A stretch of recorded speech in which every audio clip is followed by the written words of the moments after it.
Iatrehana ny ady atao amin'ny coronavirus dia nanao fanambarana andriamatoa ministry ny fahasalamam-bahoaka androany 12 janoary 2024. Misy fiakarany ankehitriny ny olona mitondra ny tsimokaritina coronavirus eto Madagasikara taoriana ny fety.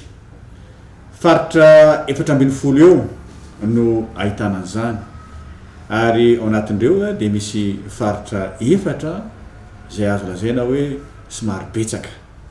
Ireo faritra ireo dia Analamanga, Boeny, ny Vatofavy Fitovinany ary ny Matsietra Ambony.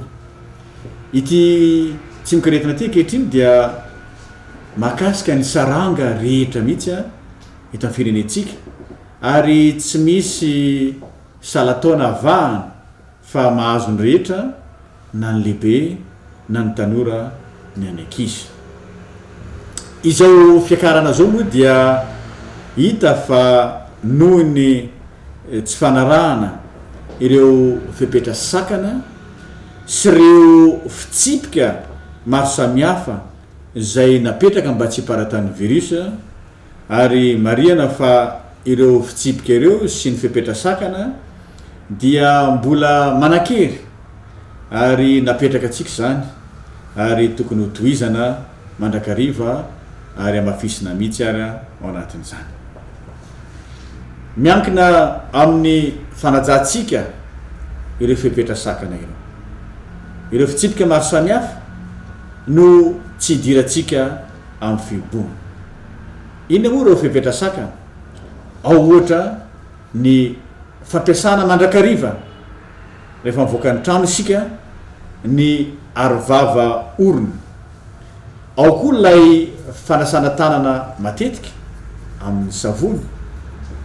Ao ilay fampiasana ny gel désinfectant ary ao koa ny fanajana ny elanelana 2 metatra. Etoana dia tianay no manamarika ary manipika mihitsy fa ireo tompon'andraikitra maro samihafa mahefa dia tsy maintsy andray ny sazy mifanaraka amin'ny tsy fanarahana an'ireo fepetra sakana ireo.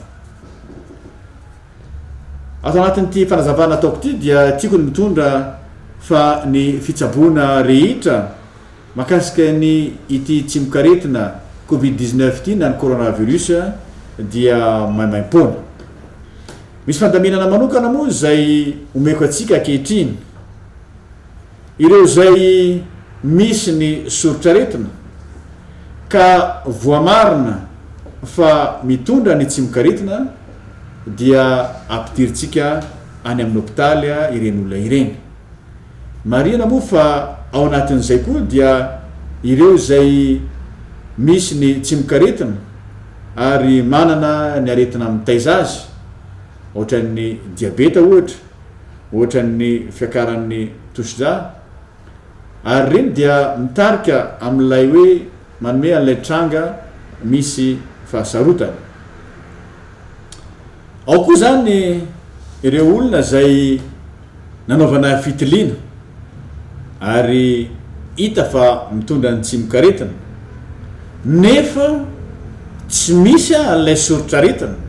Ilay ataontsika hoe asymptomatika.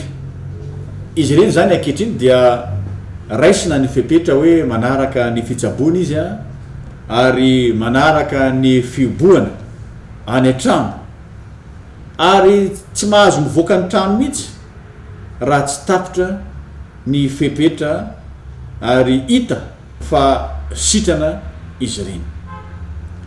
Misy lettre d'engagement zany zay tsy maintsy soniavana zany amin'izay ataon'le olona sonia fa dia hoarahana lay fioboana mandritra an'ireo fotoana zay tsaboana mandra-pahatonga ny fahasitranana izany. Ny ministera dia mandray fepetra anankiray ity izay hoatomboka atsika zany ny fandaminana maro samihafa ka dia hosokafatsika zany ny village voara ny CTC 19 zany ho an'ireo olona zay mampiseho ny soritraretina ary rehefa manatona iny izy a dia atao zany a ny fitsiriana ary ho isy koa eny zany a ny fandraisana antanana ireo marary. Ho isy koa zany ny fandaminana manokana eo amin'ilay faritra anankitelo eo zany dia ny Analamanga, ny Vatovavy Fitovinany ary ny faritra Matsetrambony. Eny amin'ny CSB dia misy ny fanomezana fanafody amin'ilay toerana izay tena ahitana ny valana retina izany. Atem-pamaranana dia tiako ny milasa amintsika rehetra fa ny ministera fahasalamam-bahoaka, ny mpiasa fahasalamam-bahoaka rehetra dia vonona ary andrindra araka zay tratra ity ady atao amin'ny coronavirus ity.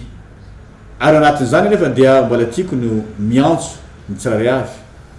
Ankehitriny zany dia miantso ny sambatan'olona mihitsy, atsika rehetra mihitsy zany mba andray andraikitra isany ambaratongany ary natsika vahoaka ary andao andray andraikitra amin'ity fampiarana ny fipetrasakana